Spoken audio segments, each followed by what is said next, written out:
Hi dears, ഇന്നൊരു അടിപൊളി വെണ്ടയ്ക്ക മെഴുക്ക് പുരട്ടിയുടെ റെസിപ്പി ആയിട്ടാണ് വന്നിട്ടുള്ളത്. ചോറിൻ്റെ കൂടെ നല്ലൊരു കോമ്പിനേഷനായ ഈ റെസിപ്പി എങ്ങനെയാണ് സിമ്പിളായിട്ട് തയ്യാറാക്കുന്നതെന്ന് നോക്കാം. അതിനായിട്ട് ഞാനിവിടെ 150 ഗ്രാം വെണ്ടയ്ക്കയാണ് എടുത്തിട്ടുള്ളത്. ഒരു ചെറിയ സവാള, 4-5 പച്ചമുളക് എരിവിനനുസരിച്ച് എടുക്കാം കേട്ടോ. പിന്നെ കറിവേപ്പില. പാനിലേക്ക് ആവശ്യത്തിന് എണ്ണ ചേർത്ത് കൊടുക്കാം. ഇനി ഇതിലേക്ക് സവാള, പച്ചമുളക്, കറിവേപ്പില, അതിൻ്റെ കൂടെ തന്നെ നമുക്ക് എടുത്ത് വെച്ചിട്ടുള്ള വെണ്ടയ്ക്കയും കൂടെ ആഡ് ചെയ്ത് കൊടുക്കാം.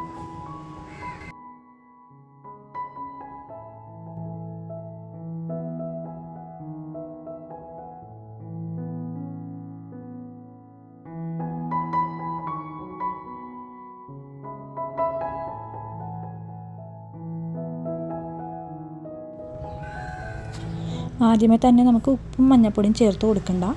അത് ഒന്ന് വഴറ്റിയ ശേഷം മാത്രം ആവശ്യത്തിനുള്ള മഞ്ഞൾപ്പൊടി, ഉപ്പും ചേർത്ത് കൊടുക്കാം.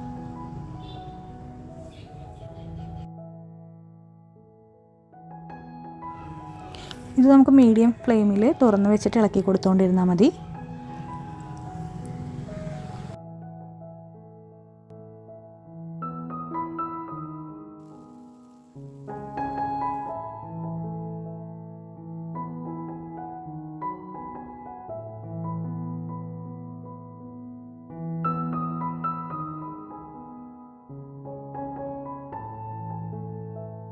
ഈ ഒരു രീതിക്ക് വെണ്ടയ്ക്ക മെഴുക്ക് പുരട്ടി തയ്യാറാക്കി നോക്കാത്തവരുണ്ടെങ്കിൽ തീർച്ചയായിട്ടും പച്ചമുളകൊക്കെ ഇട്ടൊന്ന് തയ്യാറാക്കി നോക്കണം.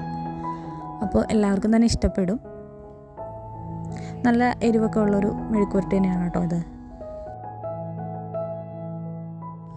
ഈ മെഴുക്ക് പുരട്ടി തുറന്ന് വെച്ച് തന്നെ കുക്ക് ചെയ്തെടുത്താൽ മതി. അതല്ല കുറച്ച് സോഫ്റ്റായിട്ട് കിട്ടണം എന്നുള്ളവരാണെങ്കിൽ ഇതുപോലെ 1-2 മിനിറ്റ് അടച്ച് വെച്ചിട്ട് കുക്ക് ചെയ്തും കൂടി എടുക്കാം. അപ്പോൾ നല്ല സോഫ്റ്റായിട്ട് കിട്ടും.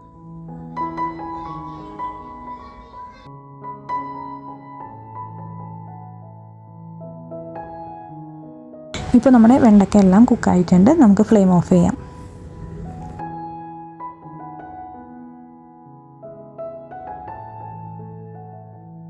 അപ്പോൾ ഇത്രയേ ഉള്ളൂ. വളരെ സിമ്പിളായിട്ട് തയ്യാറാക്കാൻ പറ്റിയ വെണ്ടയ്ക്കായ മെഴുക്ക് പുരട്ടി ഇവിടെ തയ്യാറായിട്ടുണ്ട്. അപ്പോൾ എല്ലാവരും ഇതുപോലെ ട്രൈ ചെയ്ത് നോക്കണം.